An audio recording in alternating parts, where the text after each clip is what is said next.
कल कल 3 बजे, और वो गए और उसके बाद हीट स्ट्रोक की चपेट में आ गए, लड़खड़ाने लगे। वहां तक बहुत दूरी नहीं थी, मुझे लगता है कि मुश्किल से 1 किलोमीटर की दूरी रही होगी।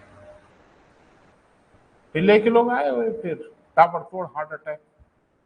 ये तो होना शुरू हो जाता है ना बेटा, फिर उसके बाद हॉस्पिटल भी ले आने की नौबत नहीं हुई। तो इसीलिए कह रहे हैं बेटा कि देखो, मौसम के साथ हम लोगों ने इतनी नौटंकी की है ना, इतना छेड़छाड़ किया है कि खामियाजा तो भुगतना पड़ेगा। एक बात। दूसरा कि ये सब कह के गुजारा नहीं होगा कि ऐसा तो कभी हुआ ही नहीं। अब ऐसा ऐसा होगा जैसा कभी नहीं हुआ होगा। अच्छा एक चीज बताओ, अगले 2 महीने बारिश नहीं होगी तो कुछ कर लोगे आप? बारिश ही ना हो इस साल तो कुछ कर लेंगे आप? बस एक नेचर की प्रत्याशा है कि भाई हम लोगों को पता है कि बारिश हो जाती है, हो जानी चाहिए, नहीं होगी तो आप क्या कर लोगे? और जो जो नौटंकी हो रही है इन्वायरमेंट में, पर्यावरण में, वो बहुत कुछ इशारा कर रहा है, और हमेशा कुछ ऐसा होता रहेगा अब जो कभी नहीं हुआ होगा अब तक। अभी तो बोल रहे हैं ना कि पिछले 10 साल का रिकॉर्ड टूट रहा है पटना का। हाँ, अभी मैंने कहीं सुना तो बहुत ज्यादा कैजुअलिटी हुई है, डेथ हुई है पटना में, और 100 के ऊपर का आंकड़ा पहुंच गया है मरने वालों का। तो आप ये बता रहे हो कि 10 साल का रिकॉर्ड टूट गया? अरे अब तक का सारा रिकॉर्ड टूट सकता है, और कभी का कोई रिकॉर्ड टूट सकता है। कुछ कर लोगे आप सिवाय ये कहने के कि अब तक तो ऐसा कभी नहीं हुआ? You don't have any other option. और नेचर के साथ जो तमाशा हो रहा है ना बेटा, वो तो होगा ही होगा। आज हो, कल हो, परसों हो, वो होगा ही होगा।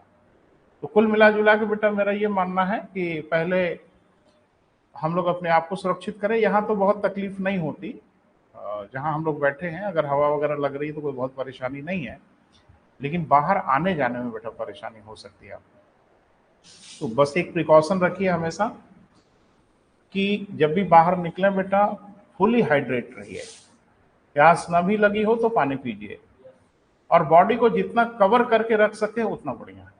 जैसे बाहर जब आप निकले तो बॉडी को ओपन ज्यादा ना रखें,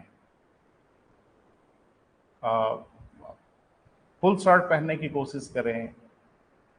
सर पे, जैसे हम लोग के गांव में तो कल्चर रहा, आपको बड़ी बेइज्जती महसूस होती है लोगों को, वो अंगोछा या इस टाइप की चीज लेके, तो अभी तो अरे देहाती है ये तो ये सब होगा।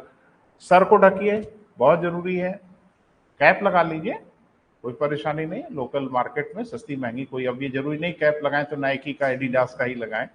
कोई भी लोकल कैप लेके लगाएं, कोई परेशानी नहीं। और अगर नहीं तो अंगोछा बढ़िया है, एक रखें अपने पास, कोई परेशानी नहीं है। हम लोग यूपी बिहार वालों की पहचान है भाई, ट्रेडमार्क है। भगवा अखबार है तो और अच्छा है, ठीक है। आज के समय में अगर वो है तो फिर एक ट्रेडमार्क भी है, तो रास्ते में कोई आपको रोकने टोकने वाला भी नहीं है भाई, वीवीआईपी है। तो एकदम कवर करके रखिए बेटा, पानी पीते रहिए, हाइड्रेट होते रहिए। देखते हैं, गाड़ी अगर चलेगी तो जरूर चलाएंगे जब लगेगा सहनीय हो रहा है आपके लिए। बच्चों की तबीयत नहीं खराब होनी चाहिए। जाने अनजाने अगर कोई अस्वस्थ हो गया बेटा तो तकलीफ होगी, आपको भी हमें भी, है ना। वैसे हर साल ऐसी नौबत आती है, लेकिन शोर शराबा होते होते सब ठीक हो जाता है। तो अगर हमारे मित्र कह रहे हैं कि 21-22 को संभावना दिख रही है, तो हाँ संभावना दिख रही है। सारा कुछ संभावना बिगाड़ा है विपर्जॉय ने, और मुझे तो कुछ ज्यादा ही खतरा महसूस हो रहा है। मैं भूगोल का विद्यार्थी हूँ, और भूगोल के विद्यार्थी होने के कारण मुझे लग रहा है कि पूरा मानसून को ही तहस नहस कर दिया इसने, पूरे मानसून का सत्यानाश करके रख दिया। तो बारिश कब हो कब ना हो कहना बहुत मुश्किल है, लेकिन मुझे लगता है कि बचपन से अपनी चीजों को याद करिए, अप्रैल के महीने से हमारे यहाँ आंधियां और बारिश होती रही है। आप देखते हैं आम का सीजन जैसे ही शुरू होता है, हल्की फुल्की आंधी, और आंधी के पीछा करते हुए बारिश, और बारिश और आंधी साथ साथ, ये टेम्परेचर को तेजी से रिड्यूस करते हैं। हर 10 दिन 5 दिन पे एक बार ये फ्रिक्वेंसी हो जाती थी। अभी क्या हो रहा है कि एक भी ऐसी आंधी और बारिश नहीं हुई जो आपके टेम्परेचर को रिड्यूस करे। तो टेम्परेचर बढ़ रहा है। अब देखो संभावना है कि जब ये राजस्थान वगैरह से आगे बढ़ेगा तो संभावना है कि कुछ इधर उधर से भूले भटके हुए कुछ बारिश और इसका अंदेशा हो सकता है। प्री मानसून की वर्षा तो हुई जानी चाहिए, हो गई होती अब तक, लेकिन चौपट हुआ है सब कुछ। तो बच बचा के बेटा काम करना है। शाम का जो हमारा बैच है उसको हम थोड़ा और डिलेट कर दिए हैं, रिलेट का मतलब उसको लगभग 5:15 से कर दिया, तो 7 साढ़े 7 तक कोई तकलीफ नहीं होती, तो थोड़ा ठंडा हो ही जाता है। आप वाला समय थोड़ा डेंजरस है बेटा, खतरनाक है। जैसे आज हम आपको 11 साढ़े 11 बजे छोड़ेंगे, तो अब बाहर तो थोड़ा सा हीटिंग बढ़ रही है, लेकिन एक बात बेटा कि 2 बजे से लेके 3:30 बजे तक किसी हालत में बाहर ना निकले, ठीक है? ये वो समय होता है जिसमें सबसे ज्यादा हीटिंग होती है, दोनों हीटिंग होती है, ऊपर वाली भी होती है और नीचे वाली भी होती है, यानी धरती अब रेडिएट करना शुरू कर देती है। तो आप देखते होंगे इस समय बहुत भयानक गर्मी होना शुरू हो जाती है 3 बजे के आसपास, और आप देख रहे हैं 4 बजे 5 बजे तक तो हीटिंग बहुत ठीक ठाक रहती है। तो बच बचा के बेटा पढ़ना पढ़ाना भी, मॉर्निंग में बहुत खतरा नहीं है, बहुत रिस्क नहीं है। अगर 10:30 से 11 बजे तक या 11:30 बजे तक हम घर निकल जाएं तो कोई बहुत परेशानी नहीं है। लेकिन हीटिंग जिस तरह से बढ़ रही है बेटा, अब ये खतरे का द्योतक है, और हो सकता है कि सरकार ही कुछ डिक्लेरेशन कर दे, सरकार ही घोषणा कर सकती है कि सारे शैक्षिक संस्थान बंद रख, बंद तो है ही है, हम ही लोग उसी में इधर उधर 3-5 कर रहे हैं, थोड़ा बहुत चर्चा हो रही है, तो हो सकता है ये सब भी डिक्लेयर हो। लेकिन सरकार बंद 1 आध हफ्ते हम लोग नहीं पढ़ेंगे तो कोई पहाड़ नहीं टूट पड़ेगा, है ना? इतने बड़े पढ़वैया रहते थे, दुर्गति काहे हुई होती, है ना? तो बच बचा के बेटा काम करना। चलिए शुरुआत करते हैं बेटा। अब ऑनलाइन खाली रहेगा ना तो आपके लिए भी बड़ा अच्छा रहेगा, मेरे लिए भी अच्छा रहेगा। मैं बढ़िया इन्वायरमेंट से ऑनलाइन हो जाऊंगा, थोड़ा मैं भी कंफर्टेबल रहूंगा, और हमारे मित्र भी अपने घरों में एसी ओसी में बैठ के पढ़ाई करें, कोई हर्जा नहीं। चलिए बेटा, चर्चा कहाँ तक हुई थी, बात करें। हाँ बेटा, हाँ, तो इसमें हम लोगों ने एक तो बात किया था क्या बेटा, कोरियोलिस फोर्स, कोरियोलिस बल, थोड़ा सा इस पे बात कर लेते फिर आगे बढ़ते हैं। कोरियोलिस बल क्या था बेटा? पृथ्वी की दैनिक गति के कारण पवन व समुद्री धाराएं अपने मूल मार्ग पर नहीं चल पाती, वरन मूल मार्ग से विक्षेपित हो जाती है, ऐसा कोरियोलिस साहब ने अध्ययन किया। फिर बाद में आ गए फेरल, फेरल ने कोरियोलिस बल के आधार पर कुछ व्याख्या किया। उन्होंने कहा कि कोरियोलिस बल के कारण जो विक्षेपण हो रहा है वो किधर हो रहा है, इस पर उन्होंने बड़ा क्लियर ओपिनियन दिया कि कोरियोलिस बल के कारण पवन व समुद्री धाराएं उत्तरी गोलार्ध में, नॉर्दर्न हेमिस्फेयर में, उत्तरी दक्षिणी गोलार्ध समझ रहे हैं सब लोग, विषुवत रेखा के उत्तर की तरफ हम लोग नॉर्दर्न हेमिस्फेयर कहते हैं। जैसे ये पूरी पृथ्वी है ना बेटा, तो थोड़ा देख लें,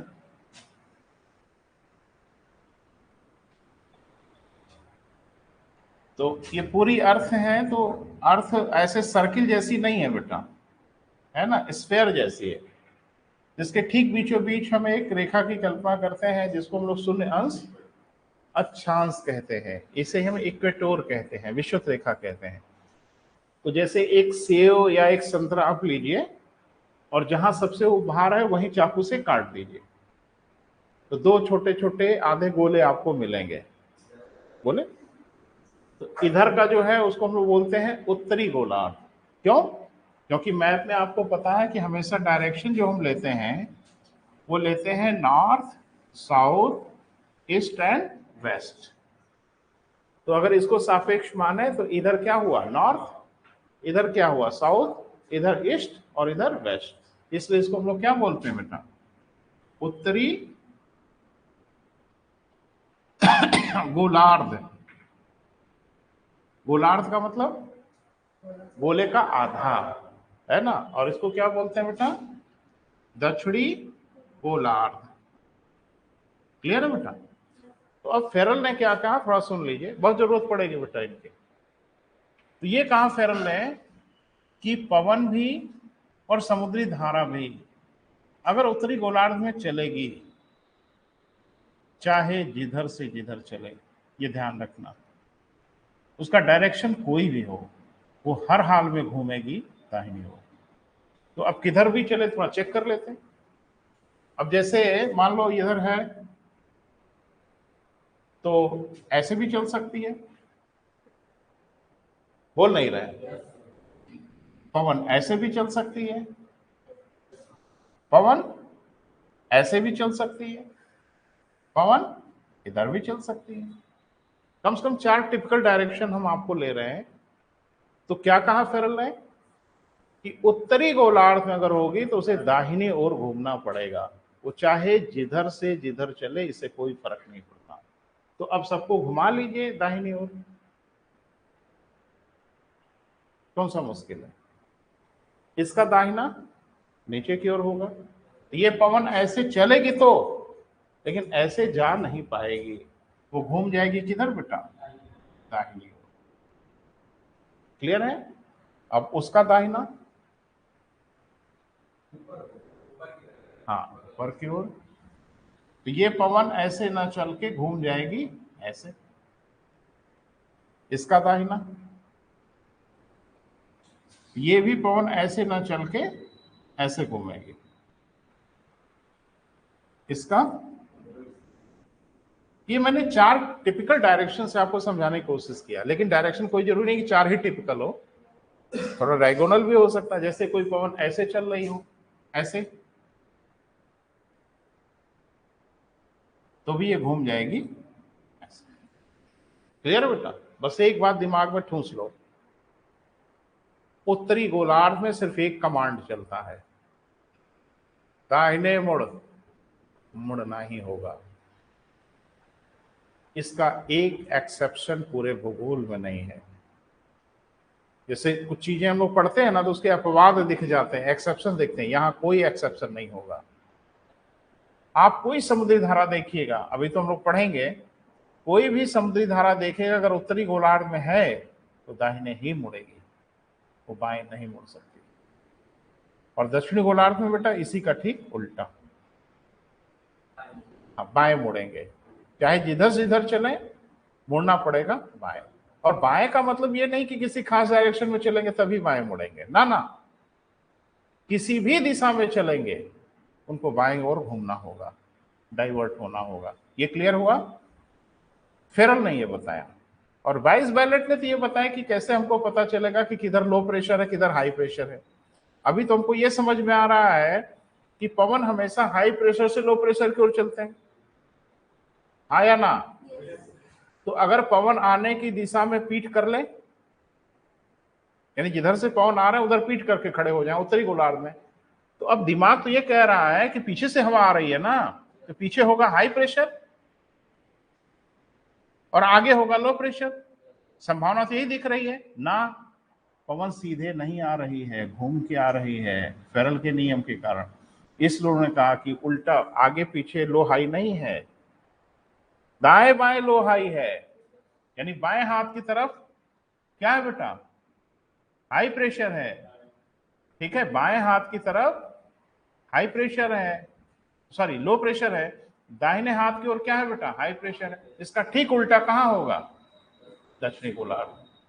जबकि ये लग रहा है कि अगर हवा पीछे से आ रही है तो लग रहा है कि हवा तो आती उधर से, इधर हाई प्रेशर होता है, तो पीछे से आ रही तो पीछे हाई प्रेशर होगा, आगे जा रही तो लग रहा है लो प्रेशर होगा, लेकिन सीधे चले तब ना, वो सीधे चलती ही नहीं।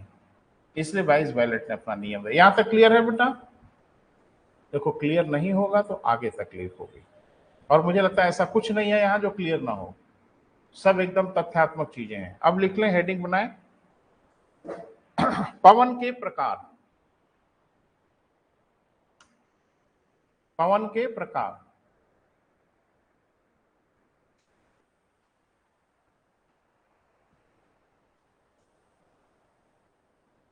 इस पूरी धरती पर, भारत नहीं, इस पूरी धरती पर कहीं भी कभी भी कोई भी पवन अगर चलेगी वो 3 ही प्रकार की होती है, चौथा प्रकार उनका नहीं होता। क्लियर है, दैट्स क्लियर।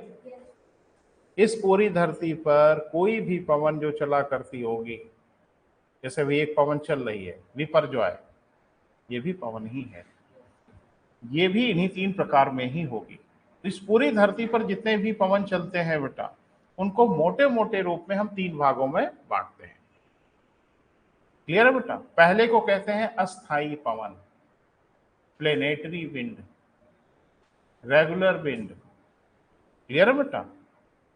क्योंकि ये अस्थाई होते हैं, पूरे प्लेनेट पे चलते हैं, इसलिए इनको अस्थाई पवन कहते हैं। क्लियर है? दूसरे को अस्थाई सामयिक पवन भी कहते हैं, इसलिए इनको हम लोग कहते हैं पीरियोडिक विंड। क्या कहते हैं बेटा? Periodic wind. तीसरे प्रकार का जो पवन है उसको क्या कहते हैं हम लोग बेटा? Local wind. लोकल मतलब स्थानीय पवन। ठीक है, तो थोड़ा देख लें।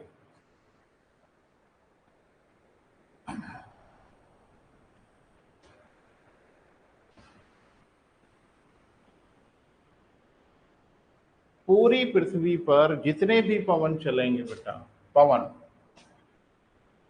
वो तीन ही प्रकार के होंगे। पहला क्या बेटा? अस्थाई पवन। ठीक है, दूसरे को हम लोग कहते हैं अस्थाई पवन, और तीसरे को कहते हैं स्थानीय पवन। प्लेनेटरी विंड भी कहते हैं, प्रिवेलिंग विंड भी कहते हैं, सनातनीय पवन भी कहते हैं। हिंदी में इसको क्या कहते हैं बेटा? अरे ये नाम तो खूब परिचित होगा ना आपका। अभी आजकल तो नेता लोग और ये साधु संत लोग खूब भाषण देते हैं, ये सनातन धर्म का मामला है। अरे नहीं सुना है आपने कहते हुए साधु संतों को कि हम सनातन धर्म वाले लोग हैं? सनातन माने क्या? आदिकाल से एक ऐसा धर्म जिसका और अंत ही नहीं है। इसीलिए हम लोग हिंदू धर्म को क्या बोलते हैं? सनातन धर्म, आदिकाल से। हाँ हाँ हाँ हाँ हाँ। सनातन माने कोई धर्म नहीं होता। सनातन हिंदी का शब्द है, सनातन माने होता आदिकाल से, इसलिए कहते हैं सनातनीय पवन। तो मुझे लगता है समझ रहे हैं, जो पवन आदिकाल से चलती आ रही हो, है ना बेटा, और उसी रूप में चलती आ रही हो, उस अपनी दिशा में परिवर्तन कभी नहीं करती, इसलिए इसको अस्थाई भी कहते हैं, प्लेनेटरी विंड भी कहते हैं, और इसे सनातनी पवन भी कहते हैं। क्लियर है बेटा? इसको अस्थाई का मतलब बिल्कुल क्लियर है, एक ऐसा पवन जो हमेशा कंफ्यूज रहता है ना। वो जैसे मनुष्य कंफ्यूज रहते हैं ना, फर्म नहीं रहते अपने टारगेट को लेके, ये भी फर्म नहीं रहते, कभी इधर दौड़ती है, कभी उधर दौड़ती है, कभी किधर दौड़ती है। अस्थाई या पीरियोडिक विंड, इंग्लिश में क्या कहते हैं बेटा?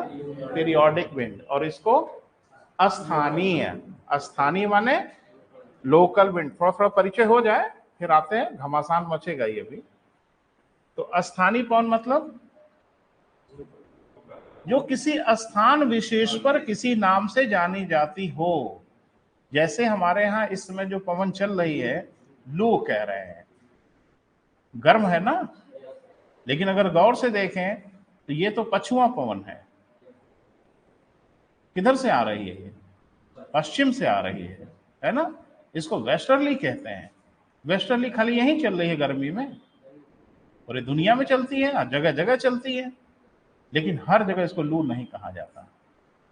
हमारे यहाँ इसको उत्तर भारत के खास इलाकों में इसको लू कहते हैं, लेकिन वास्तव में है तो पछुआ पवन, सहारा के मरुस्थल में नहीं चलती है, लू कहा जाता है नहीं। अब वहां लोकल जो कहें, कोई सिरक्को कहेगा, कोई हरमटन कहेगा, कोई कुछ कहेगा, तो लोकल नाम हो जाता है। तो किसी स्थान विशेष पे पवन को जो नाम दे दिया जाता है उसे क्या कहा जाता है बेटा? स्थानीय पवन, लोकल विंड। क्लियर है? लोकल लेवल पे उसको नामित कर दिया जाता है। जैसे भूगोल में आप पढ़ेंगे बहुत लोकल विंड है, बहुत लोकल विंड है। और एक बात पूछा बहुत जा रहा है आपसे, जैसे वो कहेंगे चिनूक क्या है, फान क्या है, बुरान क्या है, नॉर्वेस्टर क्या है, काल बैसाखी क्या है, सिरको क्या है, हरमटन क्या है, एक दो ठो है बेटा। नहीं, ये मैं नहीं पूछ रहा हूं कि आप मुझे बताइए उनका नाम, लेकिन ये लोकल नेम बहुत है बेटा इनके, तो कभी कभी वो नाम ले लेके पूछ लेता। काल बैसाखी क्या है, चाय की वर्षा क्या है, आम की वर्षा क्या है, वो सब पवन से रिलेटेड है। वर्षा नाम है खाली ये सब। हाँ, चेरी ब्लॉसम पूछ लेते हैं आपसे। तो सब बेटा देखना पड़ेगा, समझना पड़ेगा, और घबराइए नहीं, वो सब प्रिंटेड मैं आपके लिए रेडी करके रखा हूँ, आपको दूंगा। ऑनलाइन वाले मित्र ना घबराएं, आपको हम भेज देंगे 12। तो थोड़ा सा बेटा बारी बारी से सबका अध्ययन का, पहले तीनों नाम लिख लो। लिख लिया? हाँ या ना? लिखो। पवन के प्रकार, हेडिंग बनाइए सभी लोग भाई, तब तक मैं पानी पीता रहूं। ठीक है, हेडिंग बनाइए।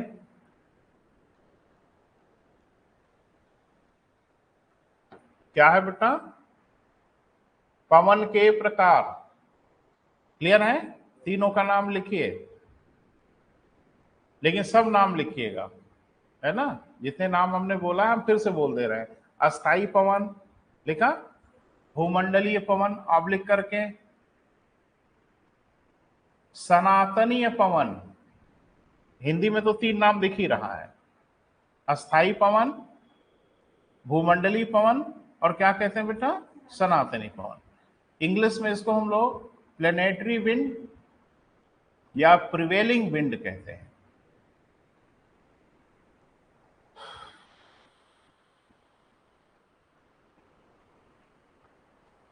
ठीक है? अच्छा एक बात समझ लो, भूगोल पढ़ेंगे नहीं, भूगोल के चिथड़े उड़ाएंगे, और ये समझ में कैसे नहीं आएंगे। तो कोई लाइन रटना उठना नहीं है बेटा, याद वाद करने का कॉन्सेप्ट एकदम दिमाग से निकाल ही दीजिए। याद करके भूगोल पढ़ नहीं सकते, भूगोल दिखना चाहिए, पिक्चर फॉर्मेट में आपके सामने दिखे। जब पिक्चर दिखने लगेगी ना बेटा, तो पिक्चर देख देख के ही बोलेंगे। याद कुछ करने की आवश्यकता है नहीं, घबराइए नहीं बेटा, मैं सक्षम हूं और आपको जरूर समझा ले जाऊंगा। आगे, अस्थाई या सामयिक पवन, इसको इंग्लिश में एक प्यारा सा नाम हम लोग देते हैं, पीरियोडिक विंड।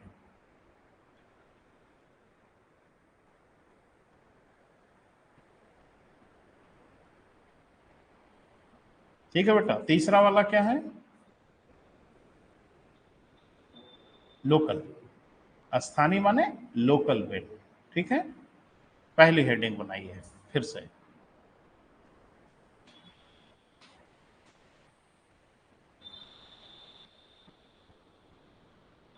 तो 2 लाइन में परिभाषित किया जाए बेटा इसको। ठीक है, मुझे नहीं लगता इसकी परिभाषा आप नहीं समझ पा रहे हो, लेकिन फिर भी एक टीचर होने के नाते मेरे लेबिलिटी है कि एक डेफिनेशन तो हो ही जाए बेटा। तो सुने उसके बाद लिखें। ऐसे पवन जो निरंतर एक निर्धारित दिशा में निर्धारित मार्ग पर चला करते हैं, वो अपनी दिशा में कभी भी कोई परिवर्तन नहीं करते, उन्हें हम लोग क्या बोलते हैं? अस्थायी पवन कहते हैं। लिख लें, वे पवन जो निरंतर एक निश्चित दिशा का ही अनुसरण करते हैं, वे पवन जो निरंतर एक निश्चित दिशा का ही अनुसरण करते हैं। ये हमारे ऑनलाइन वाले मित्र बताएं भाई, क्लियर हो रहा है बेटा? कोई डाउट हो तो बोलो, समझ में आ रहा है? क्लियर है बेटा? तो अस्थाई पवन की परिभाषा बहुत सिंपल है, वे पवन जो अस्थाई रूप से एक ही दिशा पे चलते हो, जो अपनी दिशा का परिवर्तन ना करते हो, उनको हम लोग क्या बोलेंगे? अस्थाई पवन। एक बात, आज की डेट में हम लोग बहुत बड़े विद्वान हो गए हैं, है ना? आज की तारीख में हम मनुष्य, हम नहीं, मैं अपनी बात नहीं कर रहा हूं, हम मनुष्यों को कह रहे हैं बहुत बड़े एक्सपर्ट हो गए, है ना? अचानक हो गए। जब हम पाषाण काल में थे तब भी हम इतने विशेषज्ञ थे नहीं। तो डेफिनेटली ये बातें धीरे धीरे धीरे धीरे हम यहां तक पहुंचे होंगे। और एक बात कि कंफर्म तो अभी भी नहीं हुए, और भारत के मौसम विभाग को धोखा मिल गया। विपर जो है कि सही ट्रेजेक्टरी वो समझ ही नहीं पा रहे थे, क्योंकि वो यहाँ पे बहुत सक्सेस, बहुत बड़ी बड़ी आलोचना हो रही है, उनकी बहुत आलोचना हो रही है कि इनकी फॉरकास्ट क्लियर हो नहीं रही थी। एक्चुअली में ये जा रहा था ऐसे अरब सागर में इधर की तरफ, अचानक मुड़ा इधर और पकड़ लिया गुजरात का किनारा। नहीं तो ये लोग बड़े माहौल में थे कि ये जाएगा पाकिस्तान, तो बड़ा खुश थे। हाँ बिल्कुल बिल्कुल, कि वो उधर से जा रहा है पाकिस्तान की तरफ तो भारत की तरफ आएगा नहीं, वो जा भी रहा था। अगर उसकी ट्रेजेक्टरी देखें तो अरब सागर में वो ऐसे मूव कर रहा था, लेकिन अचानक वो ऐसे हो गया और फिर ऐसे ट्रेजेक्टरी पकड़ लिया और जा तो रहा था पाकिस्तान, तो फिर उसको लगा कि क्या सीधे पाकिस्तान जाए, थोड़ा भारत घूमते घामते चले, तो वो गुजरात और राजस्थान होते हुए जाएगा पाकिस्तान। तो फेल हो गए बेटा, नहीं समझ पाए, थोड़ा देर से समझे और सबके माथे पे बल पड़ गए हैं इससे। आप कहेंगे क्यों सर, चक्रवात तो पूरी दुनिया में आते रहते हैं। हाँ बिल्कुल आते रहते हैं, बिल्कुल आते रहते हैं, लेकिन इस चक्रवात ने भारत को नहीं पूरी दुनिया को सकते में डाला है। साइक्लोन इतने लंबे समय तक सस्टेन नहीं करते, ये जितने लंबे समय से सस्टेन कर रहा है, 6 तारीख से है इसका मामला, 6 जून से सस्टेन कर रहा है और आज आपकी हो गई 19 तारीख, अभी भी कोहराम मचा रहा है। मुझे लगता है एक दिन आपसे बात तो हुई थी, कल ही परसों शायद बात हुई थी, लास्ट लेक्चर मैंने कहा था ना कि ग्लोबल वार्मिंग होगी तो क्या होगा, यही होगा जो आपको दिख रहा है। अभी तो ये बच्चा है, इसके अब्बा लोग आएंगे और जान आपका छोड़ेंगे नहीं। साइक्लोन 2-3-4 दिन में डिसॉल्व हो जाते हैं, हफ्ते भर में डिसॉल्व हो जाते हैं, है ना बेटा, 9 दिन में डिसॉल्व हो जाते हैं, 10 दिन में डिसॉल्व हो जाते हैं। ये देख रहे हैं आप, अभी देखो ये डिसॉल्व होने का नाम नहीं ले रहा, अभी आगे की ओर बढ़ रहा है और अभी राजस्थान में तबाही का मंजर है, तब बांध बांध नहर भर सब तोड़ते ताड़ते हुए गुजर रहा है। पाकिस्तान वाले तो और सख्त में कि हमारी तो आर्थिक स्थिति ऐसी डमाडोल है भैया, इधर मत आ जाना, नहीं तो उधर तो आएगा ही वो किसी के रहमो करम पे थोड़ा ही है। तो कहने का सिर्फ ये मतलब है बेटा कि अभी वैज्ञानिकों ने अध्ययन किया तो देखा कि अमूमन बंगाल की खाड़ी का जो पानी है वो अरब सागर के पानी से थोड़ा गर्म रहता है, अभी अरब सागर का पानी गर्म हो गया, यानी अरब सागर के पानी का टेम्परेचर थोड़ा सा रेज हो गया है। तो चक्रवात तो हमारे यहाँ सामान्य रूप से बंगाल की खाड़ी में आते हैं, लेकिन इस समय वो चक्रवात कहाँ आ रहे हैं, अरब सागर में। तो एक चीज बताइए, ये भी तो पवन है, तो आपके हिसाब से तीनों में से कौन वाली श्रेणी का लग रहा है, सोच के बताइए। लिखा है पवन 3 ही प्रकार के होते हैं ना बेटा, चौथा प्रकार नहीं होता, होता ही नहीं है। तो 3 प्रकार आपने लिखा है ना, तो चक्रवात को किस में रखेंगे, श्योर हैं, कंफर्म, हाँ बिल्कुल। चक्रवात को अस्थाई पवन कहते हैं, क्योंकि ये अस्थाई कहाँ होती है, अभी नौटंकी उटंकी करके गायब हो जाएगा ये, घर और गिरा उरा के चल पड़ेगा, बनाओ अपना घर है ना। तो जरा समझिए, एक बात मुझे बताइए कोई पवन अस्थाई कैसे हो सकती है, पवन तो गुलाम होती है ना बेटा वाहिद आपकी, हाँ या ना। पवन का स्वतंत्र अस्तित्व तो कहाँ है भाई, पवन क्या करती है, वायु दाब का अनुसरण करती है। क्या पढ़ाया अब तक भैया, यही ना पढ़ाया आपको कि पवन हमेशा वायुदाब का अनुसरण करती है, पवन हमेशा उच्च वायुदाब से निम्न वायुदाब की ओर चलती है। पवन का कोई स्वतंत्र अस्तित्व होता है क्या, नहीं होता। एक बात मुझे बताइए, यदि कोई पवन अस्थाई है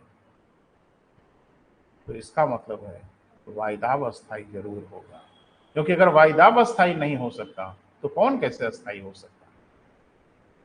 पवन तो वो है ना, वो जिन्न जैसा, अलादीन के चिराग वाला, हुक्म मेरे आका, कि अपने आका से हुक्म लेता है कि आप हुक्म करिए क्या करना है, और इसके आका कोई और नहीं, वायुदाब है। वायुदाब निर्देशित करते हैं कि चलो इधर, चल पड़ता है वो। तो अगर पवन अस्थाई हो रहा है, किसी पवन को अस्थाई पवन कहते हैं, तो अल्प बुद्धि भी है तो हमारे दिमाग में आ रहा है कि वायुदाब अस्थाई जरूर होता होगा, तभी तो अस्थाई पवन चलेंगे ना बेटा। वायुदाब अस्थाई नहीं होगा तो अस्थाई पवन कैसे चलेंगे। अभी आपने कह दिया कि चक्रवात सर अस्थाई पवन है, क्योंकि आपको पता है कि हमेशा थोड़ी रहेगा ये, लेकिन जो पवन हमेशा अस्थाई होगा वो क्यों होगा, वायुदाब अस्थाई होगा, है ना बेटा। तो हेडिंग बना लीजिए, थोड़ा शुरुआत करते हैं। देखिए यहाँ समझना ज्यादा है बेटा, लिखना बहुत ज्यादा नहीं है, लिखने का मामला ये बहुत ज्यादा है नहीं, समझने का मामला बहुत ज्यादा है। तो थोड़ा सा एक लाइन लिखें ताकि क्लियर हो। एक्चुअल में पवन नहीं, लिखो मत, सुनो। एक्चुअल में पवन के प्रवाह को हम 18वीं सदी से गंभीरता से समझने की कोशिश करने लगे। यानी हम मनुष्यों को वैज्ञानिक आधार पे 18 सेंचुरी से हम लोग गंभीरता से इसको समझने का प्रयास करने लगे कि धरती पे जो अस्थाई पवन चलते होंगे वो किधर से किधर चलते होंगे। तो सबसे पहला जो प्रयास किया बेटा, वो प्रयास किया जॉर्ज हैडली ने। पवन को समझने का जो पहला प्रयास किया वो किसने किया? जॉर्ज हैडली ने, संभवतः 1735 के आसपास, है ना बेटा। दुख इस बात का है कि जॉर्ज हैडली ने जब यह प्रयास किया समझने का, उस समय कोरियोलिस बल की अवधारणा नहीं थी। यानी कोरियोलिस बल जैसा शब्द अभी समझ में हमको नहीं आया था, किसी ने बोला भी नहीं था किस तरह का कोई बल होता है। तो उनको जो समझ में आया उसके आधार पे उन्होंने पवन के प्रवाह की व्याख्या किया। किसने? जॉर्ज हैडली ने। और जो उन्होंने व्याख्या करने के लिए थ्योरी बनाई, उस थ्योरी को हम लोग कहते हैं सिंगल सेलुलर थ्योरी। नाम जरा ध्यान से सुन लेना, परीक्षा में पूछ लेगा। एक कोशिकीय सिद्धांत। तो एक कोशिकीय सिद्धांत किसने दिया? जॉर्ज हैडली ने दिया। वैसे यह सिद्धांत आज की डेट में स्वीकार्य नहीं है। क्लियर है? जब ये आ गए, कोरियोलिस बल आ गया, फेरल का नियम आ गया, तो अब इस सिद्धांत में परिवर्तन करने की आवश्यकता हुई। तो इस सिद्धांत में परिवर्तन किया विलियम फेरल ने, वही जो फेरल का नियम दिए थे। तो उन्होंने एक सिद्धांत दिया संभवतः 1886 में। क्लियर है बेटा? यानी 19वीं शताब्दी में इन्होंने एक सिद्धांत दिया और इन्होंने कहा कि सिंगल सेलुलर थ्योरी नहीं, ट्राई सेलुलर थ्योरी, त्रिकोशिकीय सिद्धांत। यानी इन्होंने कहा कि अस्थायी पवन के संचार को हम 3 कोश की सिद्धांत के आधार पर ही समझ सकते हैं। और आज की डेट में ये ट्राई सेलुलर थ्योरी ही स्वीकार्य है। यानी जो पवन हमारे यहाँ अस्थायी चलते हैं वो त्रिकोशिकीय सिद्धांत का पालन करके चलते हैं। क्लियर है बेटा? तो इन दोनों को भी थोड़ा सा समझना होगा, तो आगे बढ़ते हैं। तो पहला बनाइए।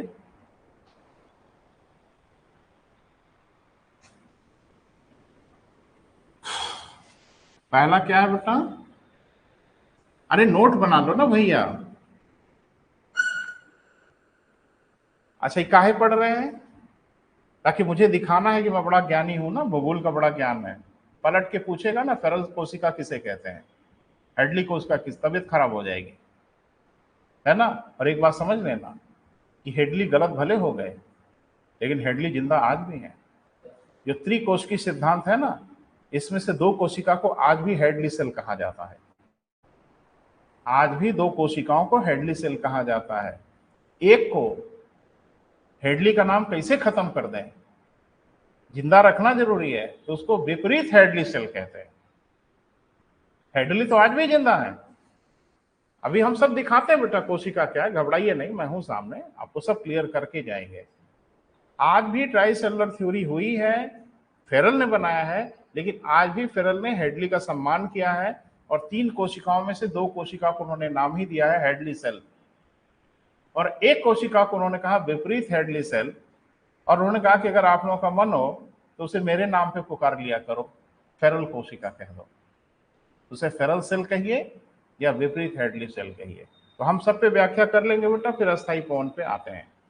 क्योंकि ट्राई सेलुलर थ्योरी, अस्थायी पवन जब हम लोग वर्तमान वाला समझ पाएंगे तभी समझ पाएंगे, है ना। लेकिन जब हेडली साहब ने बनाया था अपना सिद्धांत, तो वो वायुदाब की पट्टियों को, एयर प्रेशर बेल्ट को समझ नहीं पाए थे ठीक से। वो जो अल्प ज्ञान था उनका, जो उस समय की व्यवस्था थी, उसके हिसाब से जो उनको समझ में आया उन्होंने कहा ठीक वैसे ही। जैसे शुरू में ये कहा गया था कि सूर्य ही पृथ्वी का चक्कर लगाता है, जिसको हम लोगों ने नाम दिया था जियोसेंट्रिक थ्योरी। अरे भाई, शुरू में यही तो बोला गया हम मनुष्यों में कि सूर्य पृथ्वी का चक्कर लगाता है, हजारों साल तक हम इसको मानते रहे।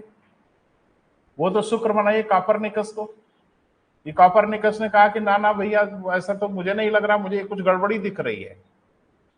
सूर्य नहीं चक्कर लगा रहा है, पृथ्वी सूर्य का चक्कर लगा रही है। ये तो बहुत बड़ा आविष्कार था ना भैया। अगर कोई व्यक्ति हजारों साल की गलत अवधारणाओं को ठीक करे, ये बहुत बड़ी बात थी। कॉपरनिकस हम मनुष्यों में पहले मनुष्य थे इस धरती पर जिन्होंने कह दिया कि नहीं, सूर्य पृथ्वी का चक्कर नहीं लगाता, पृथ्वी ही सूर्य का चक्कर लगाती है। तो आज की डेट अगर होती तो ऐसे व्यक्ति के लिए सिर्फ एक ही पुरस्कार है, उसे छोटा पुरस्कार मंजूर नहीं है, और वो है नोबेल पुरस्कार। कॉपरनिकस को पुरस्कार मिला, पता है क्या है? गिरफ्तार कर लिया गया, अरेस्ट करो इसे। कॉपरनिकस अरेस्ट कर लिए गए, जेल में डाल दिए गए, और इनके साथ निभाया गैलीलियो ने,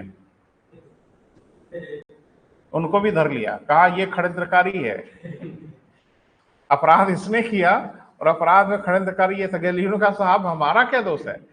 कहा तुम्ही ने वो टेलीस्कोप बनाया। तो एक्चुअल में उन्होंने लेंस बनाया, गैलीलियो ने टेलीस्कोप बनाया, और उसी टेलीस्कोप से कॉपरनिकस देख को के अपना निष्कर्ष निकाले। तो नप गए गैलीलियो भी। गैलीलियो तो खैर क्षमा मांग के निकल लिए। उन्होंने कहा अरे नहीं सर, मैं बिल्कुल सहमत हूं, धरती नहीं चक्कर लगाती है, सूर्य ही चक्कर लगाता। कहा छोड़ो इसको। इनका दोष ये था कि इन्होंने वो माइक्रोस्कोप, वो टेलीस्कोप बना दिया। ये आपकी धरती रही है कि सत्य को भी लोगों ने अस्वीकार कर दिया। जानते हो क्यों? देखो, हम मनुष्यों की एक परेशानी है, वो परेशानी ये है कि हम ये कहते हैं कि आंख से देखी पर यकीन करें, कहीं सुनी बातों पर यकीन नहीं करना चाहिए। आंख से जो देखो भरोसा उसी पे करो। और बड़े दुख की बात है कि कभी कभी आंख से देखा भी गलत होता है, और हो यही रहा था। इसीलिए तो भड़क गए सब कॉपरनिकस के ऊपर कि नालायक जो आंख से दिख रहा है उसको भी गलत कह रहा है। आंख से नहीं दिख रहा है, सूर्य चक्कर लगा रहा है। अरे हाँ ना बोलेंगे? आपको नंगी आंख से नजर नहीं आता कि सूरज पूरब की तरफ निकलता है, सनय सनय पश्चिम की ओर जाता है, तो क्या सूर्य चक्कर नहीं लगा रहा है? और अगर ये कह दिया गया कि सूर्य पृथ्वी का चक्कर लगाता है, तो मुझे लगता है ये आंख से दिख भी रहा है और ये सही कोई कह भी रहा है, तो यही बात ना सही होगी। और पलट के कोई ये कह दे कि ना ना पृथ्वी सूर्य का चक्कर लगाती, कैसे मान ले भाई? प्रत्यक्ष आंखों से जो दिख रहा है वो तो उसके विरुद्ध दिख रहा है ना, क्योंकि उन चीजों को हम समझने के लिए तैयार नहीं थे। और कॉपरनिकस ने समझाया कि अरे भैया, ये वास्तविक गति नहीं है, ये आभासी गति है, ये रियल मोशन नहीं है, ये वर्चुअल मोशन है। और ध्यान रखिएगा, आभासी गति हमेशा वास्तविक गति के उलट महसूस होती है। वो गति होती नहीं है, लेकिन अनुभूति होती है। जो गति वास्तव में रियल जो मोशन होता है उसके विपरीत होता है। ठीक वैसे ही कि ट्रेन आगे की ओर बढ़ती है, पेड़ पीछे भागते हुए दिखते हैं, तो पेड़ के पीछे भागने की गति वास्तविक नहीं है, आभासी गति है। वास्तविक गति तो यही है कि ट्रेन ही आगे की ओर भाग रही है। लेकिन आप हैं कि बार बार ये कह रहे हैं कि ट्रेन जब स्टेशन पे खड़ी हो जाती है तो सब कुछ ट्रेन के पीछे भागने लगता है, धरती ही भाग जाती है पीछे और हम सही जगह पे पहुंच जाते हैं। अरे इससे बड़ी मूर्खता और क्या हो सकती है? ट्रेन में आप बैठ जाते हैं तो ट्रेन रुकी रहती है, धरती पीछे भागती रहती है, और सही स्टेशन आते ही आप उतर जाते हैं। ऐसा होता है? ट्रेन ही आगे की ओर दौड़ती है और अपने गंतव्य का पीछा करती है। तो गलती आप कर रहे थे और ठिकरा किसी के सर फोड़ रहे थे। कॉपरनिकस समझ गए इस गलती को कि ना ये वास्तविक गति नहीं है, एक आभासी गति है जो हमको वास्तविक लग रही है। उन्होंने दोस्त कर लिया। तो मैं ये कह रहा हूं बेटा, वो अभी वो सब नहीं पढ़ना, वो तो पढ़ेंगे हम लोग बाद में। मैं सिर्फ ये बताने की कोशिश कर रहा हूं बेटा कि हम मनुष्यों में पहली बार कोई मनुष्य होता है जो विंडो खोलता है, खिड़की खोलता है।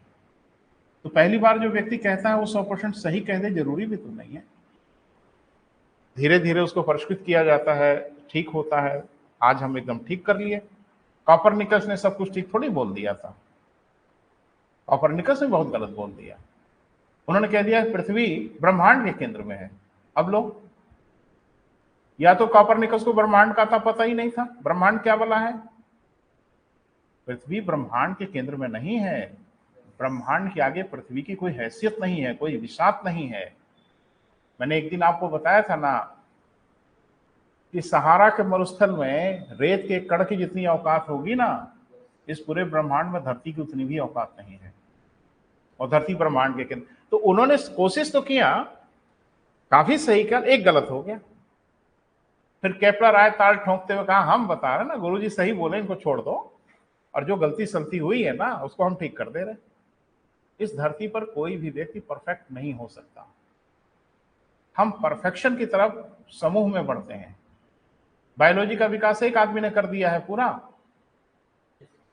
फिजिक्स का विकास एक आदमी ने किया है। समय समय पे सारे लोग अपने अपने योगदान करते हैं, यज्ञ में आहुति देते हैं। जो जितना सक्षम होता है उतनी अपनी मदद करता है, और ये मदद हम लोग जुटा के रखते हैं, और मनुष्य विशेषज्ञ हो गया। एक ही व्यक्ति दिमाग से विशेषज्ञ हुआ नहीं भैया, सबने अपनी अपनी आहुति दी। पहली आहुति दिया किसने? जॉर्ज हेडली ने। पवन को समझने के लिए पहला प्रयास जॉर्ज हेडली ने किया, और जाहिर सी बात है किस बात का श्रेय तो हेडली को देना ही होगा कि पहली बार किसी ने गंभीरता से कोशिश तो किया। वो कोशिश सफल हुई चाहे असफल हुई। देखो बहुत एक मजेदार स्थिति है बेटा, जरा इसको समझना। कोई भी हम विषय के जब परिष्करण की तरफ बढ़ते हैं, शुद्धिकरण की ओर बढ़ते हैं, ये 3 चरणों से होकर गुजरती है। गुजरना ही होगा 3 चरण से, और जब तक आप 3 चरणों से गुजरेंगे नहीं, प्यूरिफिकेशन नहीं हो सकता। तो पहला चरण है वाद। पहला चरण क्या है बेटा? वाद। थोड़ा देख लो, वाद जिसको हम लोग कहते हैं थीसिस। ये पहला चरण होगा ही होगा। पहले चरण को हम लोग क्या बोलते हैं? थीसिस। फिर इसका अगला चरण होगा प्रतिवाद, जिसको हम लोग कहते हैं एंटीथेसिस। फिर हम लोग प्यूरिफिकेशन की ओर बढ़ते हैं। क्लियर है बेटा? जिसको हम लोग कहते हैं संवाद, सिंथेसिस कहते हैं। यही क्रम ही होता है हर जगह का, thesis, then antithesis, then synthesis. क्या? जब आप पहली पहली बार कोई चीज बोलोगे तो अपने बुद्धि विवेक हिसाब से सही ही बोलोगे, उस बात को सुनने वाले सुनेंगे, तर्क वितर्क करेंगे। अगर आप सही बोले हैं तो ठीक, गलत बोले हैं तो प्रतिवाद करेंगे, क्या ये तो गलत बोल रहे हैं आप, हम उसको सुनेंगे और उस गलती को ठीक करेंगे। तो फाइनल जो निष्कर्ष निकलेगा वो सही निकलेगा। तो ध्यान रखना, जॉर्ज हेडली ने थीसिस प्रस्तुत किया। कमियां रही होंगी, लोग टूट पड़े उनके ऊपर, झूठा कहेंगे, झूठ बोलते हैं आप, तो आप ही पहले बोल दिए होते। देखो किसी की कहे पे टीका टिप्पणी करना बहुत आसान है, शुरुआत खुद ही कर दो ना। हेडली के पहले किसी की हैसियत नहीं हुई, शुरुआत कर दे। हाँ, हेडली ने जब कह दिया कि भाई मेरे हिसाब से अस्थाई पवन का संचार ऐसे होता है, तो अब लोग हेडली की टीका टिप्पणी करना शुरू कर दिए, कमेंट करना शुरू कर दिए कि गलत बोल रहे हैं, सही बोल रहे हैं। लेकिन इस बात का श्रेय तो हेडली को जाएगा ही कि विक्षोभ पैदा उन्होंने किया, तब ना लोगों का दिमाग उधर गया। और दिमाग जब जाएगा ढेर सारे लोगों का, तो सत्य तो फिल्टर होकर निकलेगा ही निकलेगा। इसलिए हेडली का नाम हमेशा अमर रहेगा। हेडली का नाम कभी ये नहीं कहा जा सकता कि नहीं नहीं। एक चीज बताइए, रॉबर्ट हुक ने कोशिका का पता लगाया, रॉबर्ट हुक का नाम खत्म हो जाएगा? आज आप जेनेटिक इंजीनियरिंग की ओर बढ़ गए, आज आप डीएनए की संरचना का पता लगा लिए, सब कुछ कर लिए, लेकिन विंडो तो खोला था जॉर्ज हुक ने, रॉबर्ट हुक ने। तो रॉबर्ट हुक अगर कोशिका का पता नहीं लगाए होते तो आप डीएनए का पता नहीं लगा पाते। तो इसलिए नहीं कि अब अरे ये कौन सा बड़ा काम था, कोशिका होती है, तो बहुत छोटा सा काम था, उस जमाने के हिसाब से बहुत बड़ा काम। तो उसी संदर्भ में जरा सा देखने की कोशिश करिएगा। तो पहली हेडिंग बना लो बेटा, एक कोशिकीय सिद्धांत। हेडिंग बनाया ना अस्थाई पवन, हेडिंग अस्थाई पवन है ना, तो अस्थाई पवन के अधीन नोट बना लिए, नोट में पहली हेडिंग बनाई है क्या बेटा? एक कोशिकीय सिद्धांत। कोशिकीय माने कोशिका, इंग्लिश में इसको हम लोग कहते हैं single cellular theory.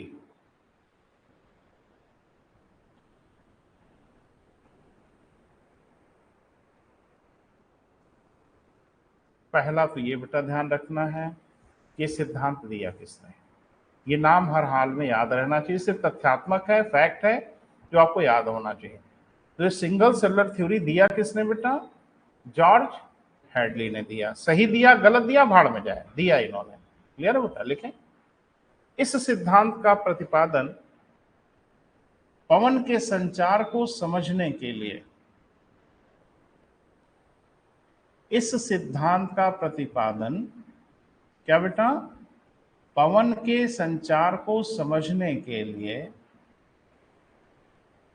George Hadley ने 18वीं सदी में दिया। इतना बहुत है।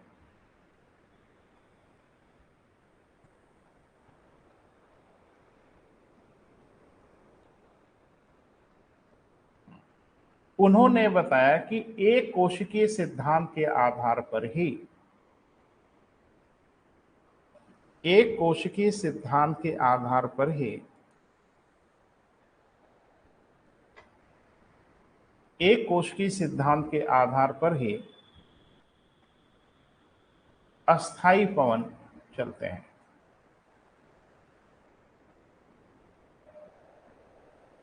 अस्थाई पवन क्या होते हैं बेटा, चलते हैं। क्लियर है?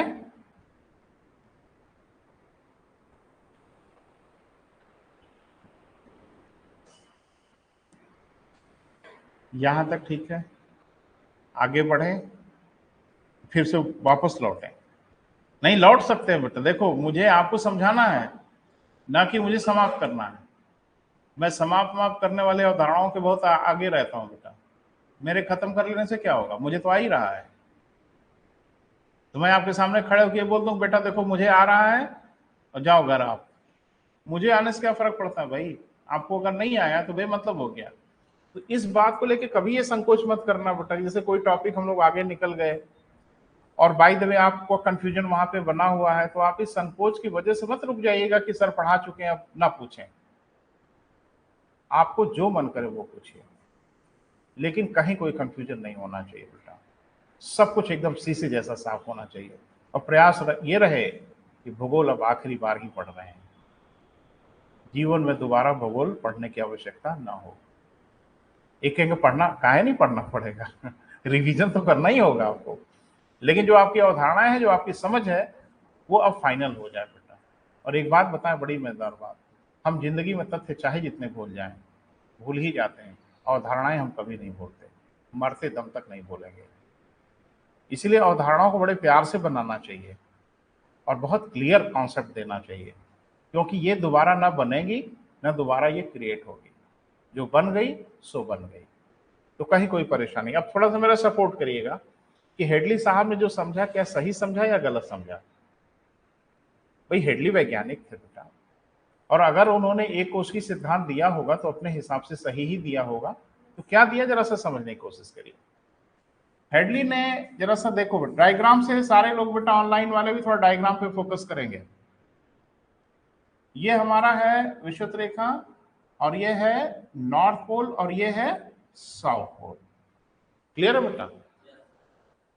हाँ, इसको हम इधर लिख दें, कोई हर्जा नहीं ना है।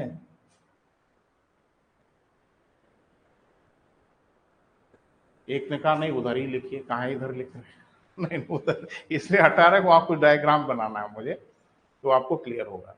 अभी आपने पढ़ा सूर्यताप का वितरण, इसलिए पहले उसको मैंने पढ़ा दिया, जिसमें आपने स्पष्ट रूप से पढ़ा कि धरती विषुवत रेखा पे सबसे अधिक सूर्यताप की प्राप्ति करती है, यानी धरती सबसे अधिक गर्म होती है यहाँ इस रेखा पर, सबसे ज्यादा गर्मी यहाँ आती है और सबसे कम यहाँ। सबसे अधिक धरती को कम सूर्यताप कहाँ मिलता है बेटा, ध्रुवों पर, ये मालूम है ना, पोल पे। हाँ पोल पे, अंग्रेजी बोलो मैं हिंदी बोल रहा हूँ, पोल पे। बस इसी के आधार पर उन्होंने समझने की कोशिश कर लिया। किसने? हेडली ने। तो उन्होंने कहा कि विषुवत रेखा पे जब तापमान अधिक होगा, टेम्परेचर अधिक होगा, तो हवा भी गर्म होगी, हाँ या ना? इसको भी थोड़ा किनारे लिखने दो भाई। तो जब हवा गर्म हो, अच्छा आप देखो किनारे से इसलिए दिखा रहे हैं बेटा कि आपको महसूस होगा धरती 3 डायमेंशनल है। अभी बोर्ड पे हम आपको 2 डायमेंशन में दिखा रहे हैं, बोल नहीं रहे हो, लेकिन धरती 2 डायमेंशनल नहीं है, धरती 3 डायमेंशनल है। तो अब यहां हम कुछ लाइन नहीं खींच पाएंगे। हवा में कैसे खींच दें लाइन? तो साइड में हम आपको दिखा पाएंगे। तो साइड का मतलब साइड मत समझना, इधर समझना, इधर समझना, इधर समझना, और उधर उधर दिखेंगे तो लाइन खींच के हम दिखा पाएंगे। कुछ बोल नहीं रहे हो बेटा? ये 3 डायमेंशनल फिगर है। हम कहें कि हवा यहां आ गई, अब यहां कहां लाइन खींच के दिखा दें आपको? कोई 3 डायमेंशनल इंस्ट्रूमेंट तो है नहीं मेरे पास कि 3D डिजाइन हमारे पास बनाने का कोई सिमुलेटर है, ऐसा कुछ नहीं है, लेकिन काम चला लेंगे। तो उन्होंने कहा कि यहां जब गर्मी पड़ेगी तो यहां की हवाएं ऊपर की ओर उठेंगी। अब उधर ऊपर दिख रहा है, अब इधर हम कैसे ऊपर दिखाएं? तो इधर आएंगे। क्लियर है? यही मतलब, हवा गर्म होके इधर आएगी। सहमत है? हवा गर्म होगी तो हल्की होगी, बोले बेटा आयतन बढ़ेगा और ये हवा ऊपर की ओर उठेगी। और यहां ठंडी होगी, भारी होगी, नीचे आएगी। बोल नहीं रहे? ये तो सहमत है। अब देखो, इधर की हवा जो ऊपर गई वो कहां चली जाएगी? बृहस्पति ग्रह पर। अरे नहीं भैया, गुरुत्वाकर्षण छोड़ के भाग नहीं पाएगी, और गुरुत्वाकर्षण छोड़ के भागने लगे एक दिन तो सारी गैस ही खत्म हो जाएगी धरती की। नहीं नहीं, ऊपर जाएगी, लेकिन ऊपर जाकर वो तलाश में होगी कि अब किधर जाए। तो अब उधर जाएगी जिधर ऊपर वायुदाब कम होगा, ऊपर गैसें कम। यहां ऊपर की गैसें नीचे चली आई तो यहां खाली जगह दिख रही है, यहां नीचे की गैस ऊपर चली गई, यहां गैस ज्यादा हो गई, और ये गैस फटाक से भागेगी इस तरफ। नीचे नीचे नहीं, ऊपर ऊपर। बोल नहीं रहे? ये तो क्लियर हो रहा है ना बेटा? यहां गैसें ऊपर गई, यहां गैसें नीचे आ गई, यहां ऊपर गैसों की कमी हुई, यहां ऊपर गैसों की अधिकता हुई। अब ये गैस ऊपर उस इलाके की ओर भागेगी जिस इलाके की ओर ऊपर गैस कम है, यानी ये ध्रुवों की ओर चल पड़ेगी। आया ना?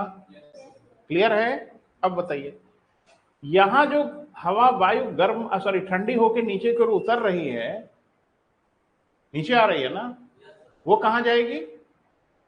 वो धरती को छेदते हुए दक्षिण ध्रुव से निकल जाएगी। अरे इतना कॉमन सेंस है कि पवन धरती को छेद थोड़ी देगी। एक ये पंखे की हवा चल रही है,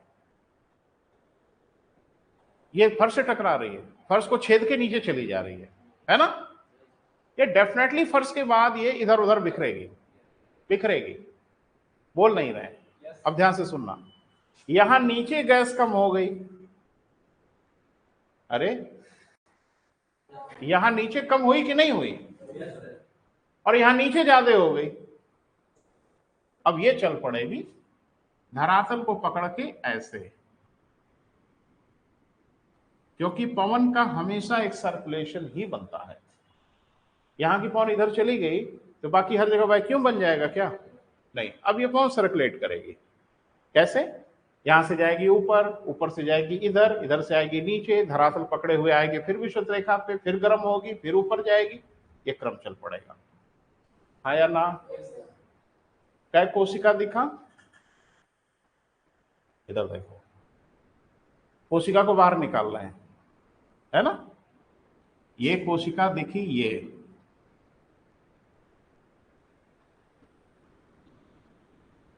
नहीं दिखी? एक कोशिका बनी ना। हेडली ने कहा कि यही एक कोशिका बनती है जिससे पवन का संचार होता है। उन्होंने कहा कि ध्रुवीय क्षेत्रों से पवन विषुवत रेखा की ओर चलते हैं और विषुवत रेखा से हवाएं गर्म होकर ऊपर की ओर उठती हैं और उठ के चली जाती हैं ध्रुवों की ओर, वहां से नीचे आती। इस तरह से एक सर्कुलेशन पवन का धरती पर बनता है, जिसको उन्होंने कहा एक कोशिकीय सिद्धांत। क्लियर हो रहा है बेटा? अब एक बात बताइए कि अगर हेडली ने पवन के संचार को समझा तो सिर्फ एक आधार ही उनके दिमाग में आया, और वो आधार था ताप। ये जो कोशिकीय सिद्धांत उन्होंने प्रतिपादित किया, किस आधार पे किया? ताप ही के आधार पे तो किया। विषुवत रेखा पे ताप अधिक है, हवा गर्म होकर ऊपर की ओर उठी, ध्रुवों पे ताप कम है, हवा ठंडी होकर नीचे उतरी, अब विषुवत रेखा से जो हवा ऊपर गई है, यहाँ विषुवत रेखा पर कम दबाव हो गया नीचे, वहां ध्रुवों पे हवा जब नीचे आई तो वहां हाई प्रेशर हो गया। अब हाई प्रेशर से हवा लो प्रेशर की ओर चलेगी धरातल पर, बोल नहीं रहे। और यहाँ ऊपर हाई प्रेशर हो गया और उधर ऊपर लो प्रेशर हुआ, अब यहां से हवा भाग जाएगी उधर। पवन हमेशा एक सर्कुलेशन में चलती है, सर्कुलेशन अगर नहीं होगा तो पवन नहीं चलेंगे। देखो एक सर्कुलेशन है, पूरा एक मोमेंट आपको दिख रहा है। ये सर्कुलेशन में हेडली ने बताया कि कौन चलता, तो इसी कोशिका को नाम दिया जाता है हेडली सेल। डायग्राम बनाइए फटाफट।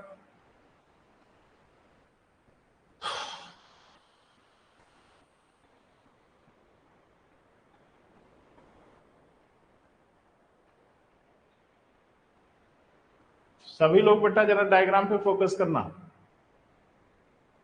तो ये जो सेल बनी है ना बेटा, इसी को हम लोग नाम देते हैं हेडली सेल।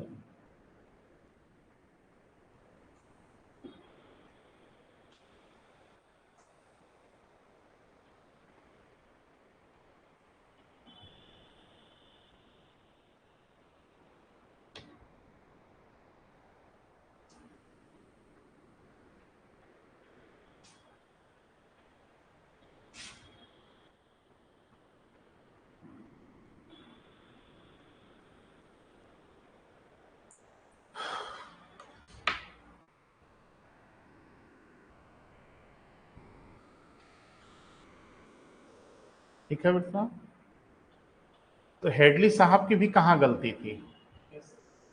उस जमाने में जो उनको समझ में आया उन्होंने बताया। न उस जमाने में कोरियोलिस थे, न उस जमाने में फेरल थे। अब ये लोग बताए होते तो हेडली साहब उसके हिसाब से कुछ परिवर्तन किए होते।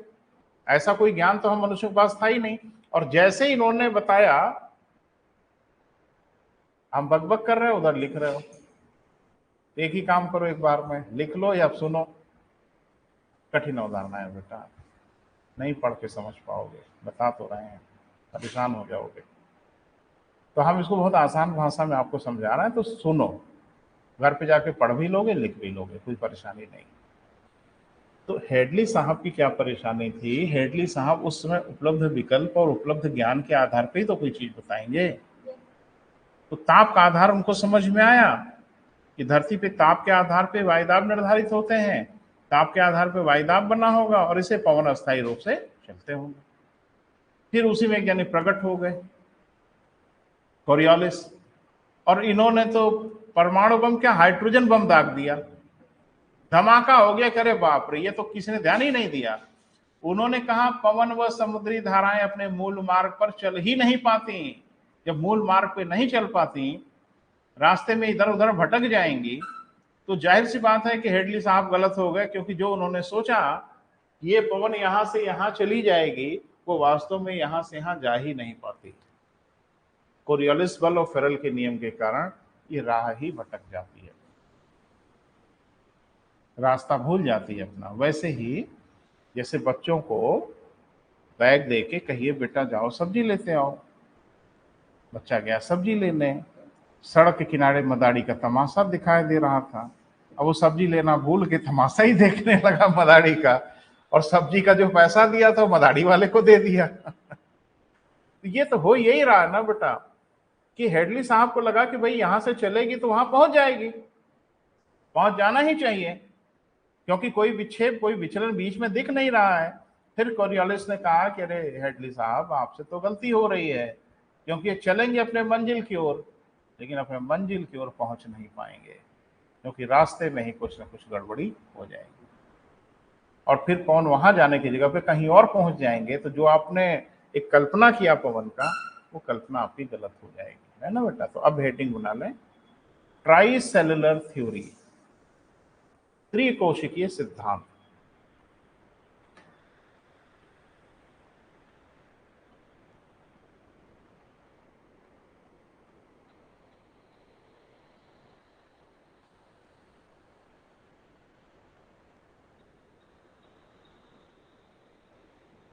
ट्राई सेलुलर थ्योरी, त्रि है, त्रि माने तीन, तीन कोशिकीय सिद्धांत प्रतिपादित किया। किसने बेटा?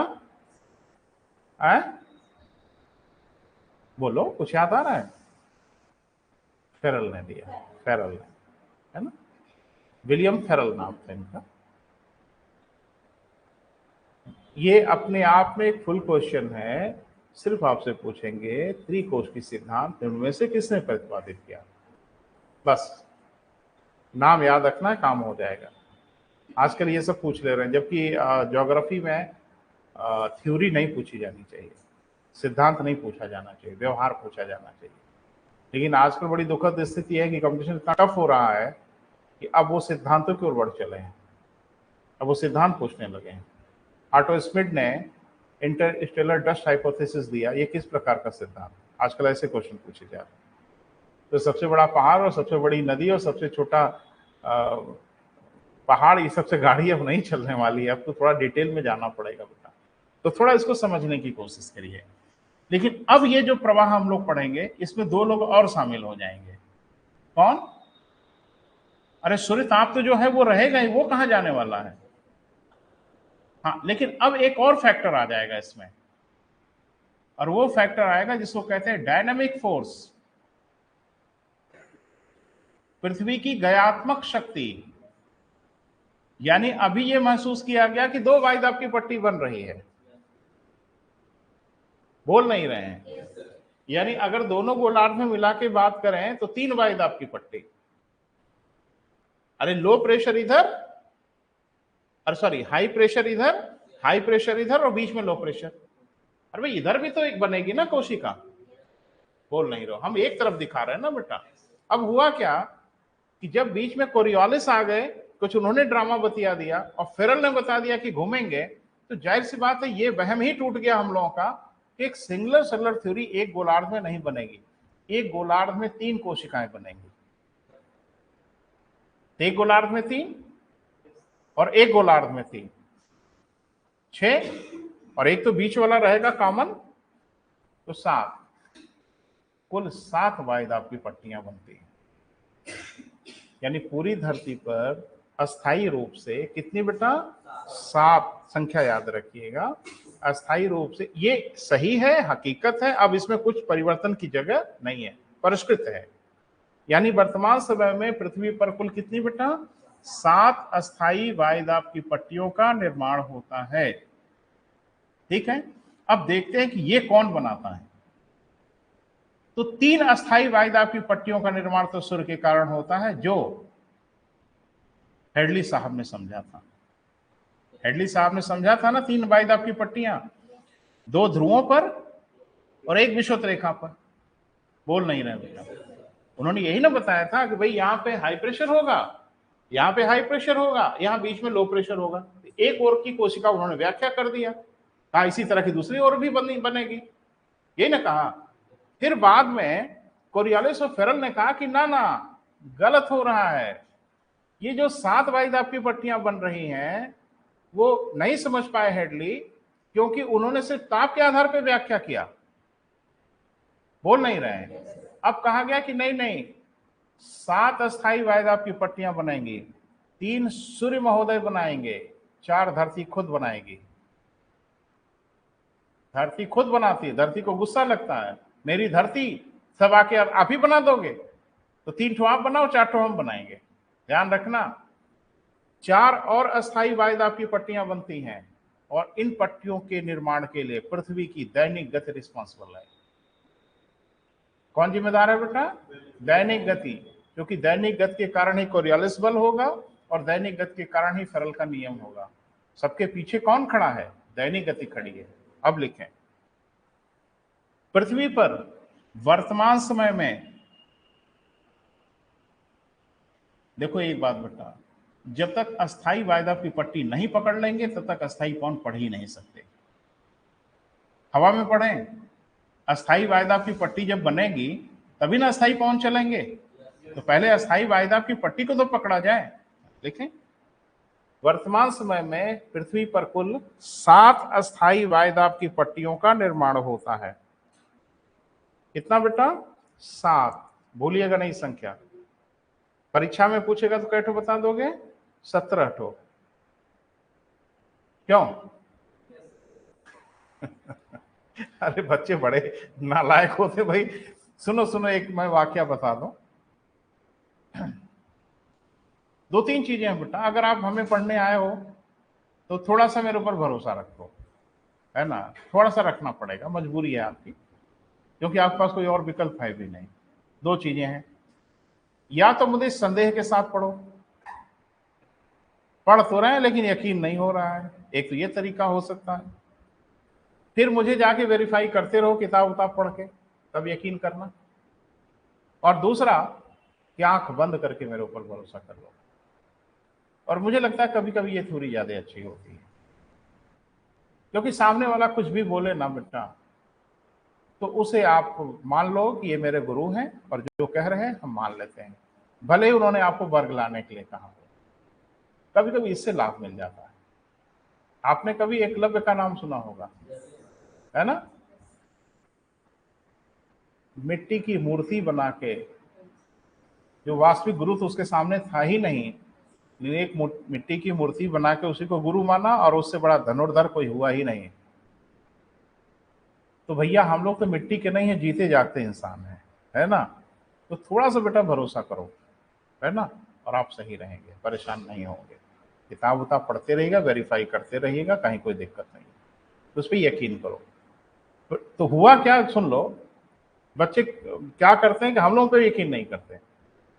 तो मैंने उसको पढ़ाया था कि धरती पे कुल 3 प्रकार के पवन होते हैं, जिसमें अस्थाई पवन होता है, अस्थाई पवन भी 3 प्रकार के होते हैं, अभी पढ़ाएंगे आपको, तो अभी वहां तक पहले वायदा की पट्टी तो बना लें, तब ना पवन क्यों आएंगे।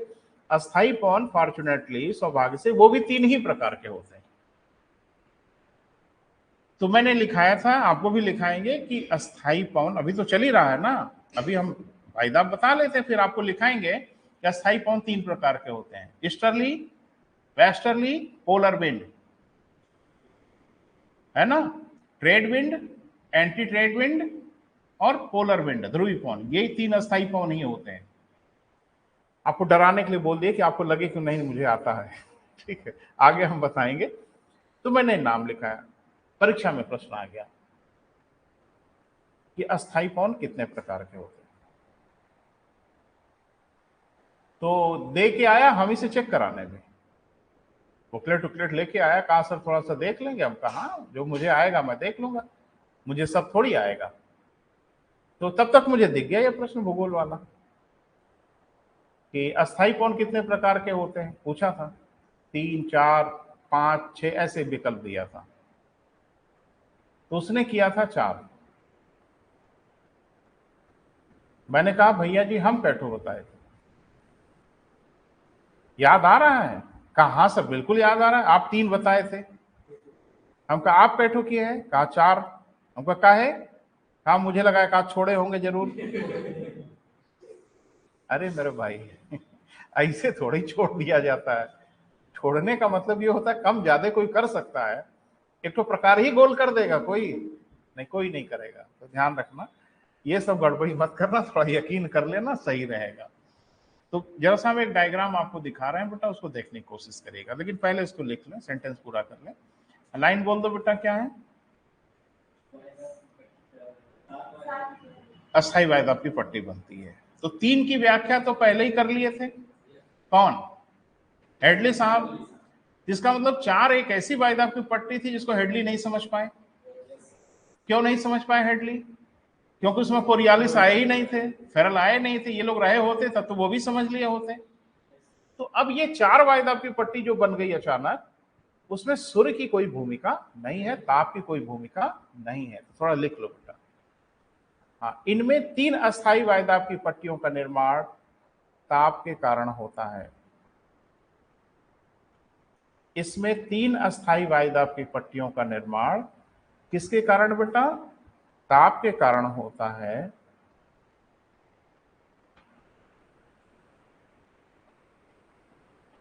जबकि जबकि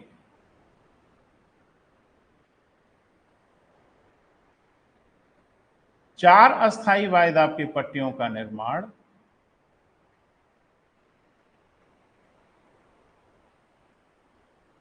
पृथ्वी की गयात्मक शक्ति, क्या कहते हैं बेटा, गयात्मक या इसको कहते हैं डायनामिक फोर्स। गयात्मक शक्ति के कारण होता है।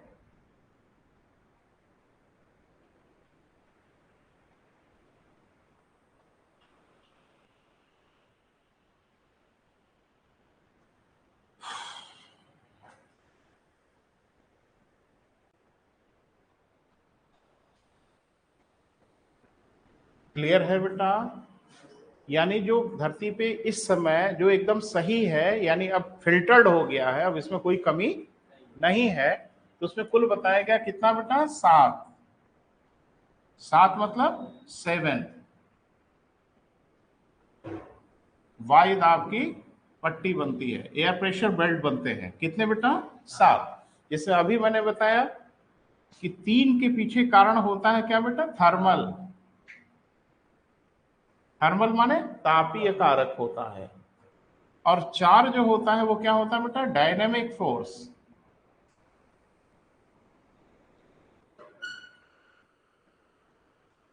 ठीक है बेटा? और ये डायनेमिक फोर्स क्रिएट होता है धरती की दैनिक गति के कारण। धरती दैनिक गति अगर नहीं करती तो हेडली सही थे।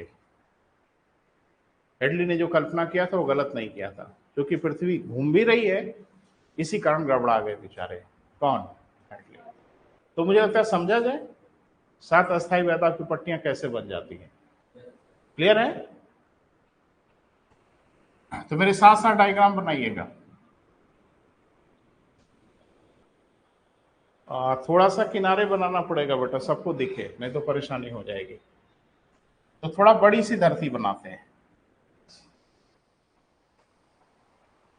बोला ठीक बना है? काम चालू है। हाँ, वो इस झटके में ऐसा ही कुछ बनेगा। तो ये हो गया बेटा आपका विषुवत रेखा, भूमध्य रेखा, इक्वेटोर। ठीक है? North pole, south pole. अब यहाँ की हवा गर्म होगी, वो उसमें कोई डाउट नहीं है, उसमें कोई शक नहीं है। हेडली ने जो कुछ कहा वो बिल्कुल दुरुस्त कहा। यहाँ की हवा गर्म होकर ऊपर पर उठेगी, तो ऊपर उठ गई, है ना? और ऊपर से फिर चली जाएगी ध्रुवों की ओर। ऐसे कैसे चली जाएगी? जब वो जाएगी तो वहीं रास्ते में मिल जाएंगे कोरियोलिस और फेरल साहब वर्दी पहन के ट्रैफिक कंट्रोल कर रहे हैं, दाहिने मुड़। ठीक है? तो जाहिर सी बात है ये हवा जब आगे बढ़ेगी बेटा तो लगभग 30, अभी मोटा मोटा बेटा दिमाग में रखो, है ना, जरा समझने की कोशिश करो। ये पवन जब जाएगी ध्रुवों की ओर, ध्यान रखना हम ऊपर से दिखा रहे हैं लेकिन हवा में हम दिखा नहीं पाएंगे, तो हम इसलिए बोर्ड पे दिखा रहे हैं। ये जा रही है, इसको तो सही मायने में पोल पे चले जाना चाहिए था अगर बीच में गड़बड़ी नहीं होती तो, लेकिन बीच में हो रही है गड़बड़ी, क्योंकि कोरियोलिस बल है और फेरल कह रहे हैं दाहिने मुड़ो, बोल नहीं रहे। तो ये हवा मुड़ जाएगी इधर, सब घूम जाएंगी इधर। क्लियर है? ऐसे। और मालूम चला कि 30 अंश अक्षांशों के आसपास, यानी 23.5 से 30 अंश अक्षांशों के बीच ये अक्षांशों के समानांतर हो जाती है। क्या हो जाती है बेटा? पैरेलल हो जाती है। यानी यूं कहे कि 23.5 डिग्री से लेके, ये सब नॉर्दर्न है ना बेटा, उत्तरी अक्षांश है ना, ये इसी के पैरेलल हो जाती है। जाना कहां था इसको? ध्रुवों पर। अगर सब कुछ ठीक ठाक रहा होता तो ध्रुवों पर ये चली जाती, लेकिन कोरियोलिस फोर्स और फेरल के नियम के कारण ये फिर इसके एकदम पैरेलल हो जाती हैं। बोल नहीं रहे हैं? तो गड़बड़ा गए ना हेडली। हेडली इसी को नहीं समझ पाए। और ये क्या करती हैं कि यही, यानी 23.5 से लेके 30 अंश अक्षांशों के बीच या 30 से 35 अंश अक्षांशों के बीच ये यही गोल गोल घूमना शुरू करती हैं। और एक बात कि यहां की तुलना में यहां का टेम्परेचर कम है। जैसे जैसे अक्षांश बढ़ते हैं तापमान घटता जाता है, तापमान कम है, हवा ठंडी होके वहीं उतरने लगती है। जाना कहां था? पोल पे। गड़बड़ा गया सारा मामला। मदारी का तमाशा लगे देखने, वहीं उलझ गए। तो यहां पे क्या बन जाएगा, हाई प्रेशर बेल्ट। क्यों बेटा, क्योंकि हवा वहां उतर रही है। बोल नहीं रहे हैं, समझ में आ रहा है? अच्छा, अब जरा सा बताइए, यहां पे तो हाई प्रेशर है, यहां भी हाई प्रेशर हो गया, वहां भी हवा उतर रही है, यहां भी हवा उतर रही है, दोनों मिलके सुरंग बना लेंगी धरती में? नहीं। अब एक बात मुझे बताओ, कॉमन सेंस से बताओ, एक मैं फैन यहां लगा दूं ऊपर सीलिंग में, और एक फैन वहां लगा दूं, दोनों बहुत तेजी से हवा नीचे की ओर फेंके, जाहिर सी बात है वो हवा कहीं ना कहीं से बीच से निकल के भागेगी, जहां उसको जगह मिल जाएगी वहां से निकल लेगी, नहीं निकलेगी? अब एक बात मुझे, दो हाई प्रेशर के बीच में एक लो प्रेशर तो खुद ब खुद बनेगा ही बनेगा, क्योंकि वहीं से हवा निकल के ऊपर की ओर जाएगी, नहीं तो जाएगी कहां? यहां भी हवा नीचे आ रही है, यहां भी हवा नीचे जा रही है, धरती के नीचे घुसेगी, तो डेफिनेटली इन दोनों के बीच में से कहीं ना कहीं वो निकल के बाहर की ओर निकलेगी। बोल नहीं रहो बेटा, निकलेगी नहीं तो कहां जाएगी? कहीं ना कहीं तो जाना पड़ेगा ना। तो वो निकलती है लगभग 45 डिग्री से 66.5 डिग्री के आसपास, ये ऊपर की ओर उठने लगती है। ये ऊपर क्यों उठी? सूर्यताप के कारण? ना ना, दो हाई प्रेशर के बीच में एक लो प्रेशर तो होगा ही होगा, वहां उतना बराबर हाई प्रेशर तो हो ही नहीं सकता। हाई लो सापेक्षिक शब्द है, बार बार मैं बोल रहा हूं, ध्यान से सुनिए, कोई हाई कोई लो नहीं होता किसी की तुलना में। अगर यहां हाई है, यहां हाई है, तो उतना हाई तो यहां नहीं होगा ना, यहां से तो हवा लो होगी ही ना। इन दोनों की तुलना में यहां पे क्या बनेगा, लो प्रेशर बेल्ट, हाँ या ना? बिगाड़ा पूरा तारतम्य कौन? इस हवा ने। ये अगर सीधी चली गई होती तो हेडली साहब सही हो गए होते। बोल नहीं रहे हैं, गड़बड़ी हो गई ना बेटा, इससे सारा मामला गड़बड़ा गया। तो अब जरा गौर से देखो, समझने की कोशिश करो, इसे मिटा उठा देना, बगल से ही दिखा पाएंगे बेटा, और कोई हमारे पास तरीका नहीं है, साइड से ही दिखाएंगे। यहां से हवा ऊपर उठी, इधर बढ़ी, यहीं उतर गई, यहां से हवा ऊपर निकली, दो ठो निकाल दो, एक इधर भाग गई, एक इधर चली आई। बोल नहीं रहे, ये उतर गई, ये जा रही है इधर से, ये चली आई इधर से, ये चली गई ऐसे। अब धरातल पे देखो, इधर से इधर चली, बोल नहीं रहे, ये इधर से इधर चली, ऊपर वाले का उल्टा रहेगा नीचे वाला, और ये इधर से इधर चली। कै कोशिका बनी भैया जी, देख लो, कै कोशिका बनी? 3 कोशिका बनी। थोड़ा हेडली वाला भी दिमाग में रखना, बहुत जरूरी है, हम दोनों को तुलना करके दिखाएंगे। मत बेटा चक्कर में पड़ो, बन जाएगा, कोई मुसीबत नहीं है, आज बस समझ लो, दिमाग में बैठा लो। हमको 1-2 दिन बात करनी पड़ेगी, तभी जाके क्लियर होगा। हेडली कोशिका तो ये थी ना भैया, डायग्राम पे नजर रखो, एरो पे नजर रखो, ये थी ना। अब इसको जरा देखो,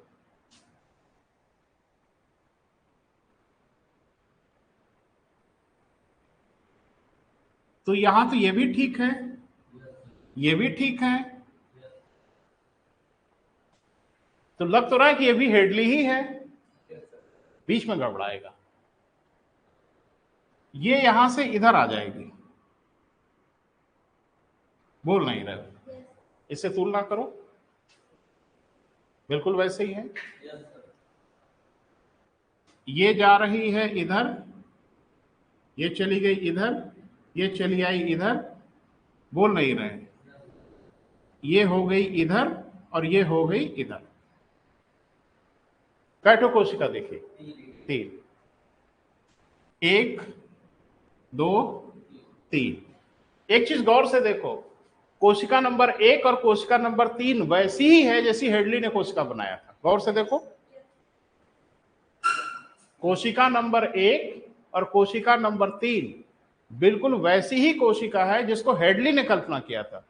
बीच में सारा तारतम्य बिगाड़ दिया दो ने। अगर दो न होता तो हेडली सही थे, बोल नहीं रहे हैं। इसीलिए नंबर 1 और नंबर 3 को आज की डेट में भी हेडली कोशिका कहा जाता है। क्या कहते हैं हम लोग बेटा? हेडली सेल कहते हैं। और नंबर 2 को विपरीत हेडली सेल कहते हैं या फेरल की कोशिका कहते हैं। क्लियर हुआ? तो आज बेटा यहीं रोक रहे हैं, कल हम फिर, कल मतलब नेक्स्ट लेक्चर में फिर बात, गर्मी बहुत हो रही है।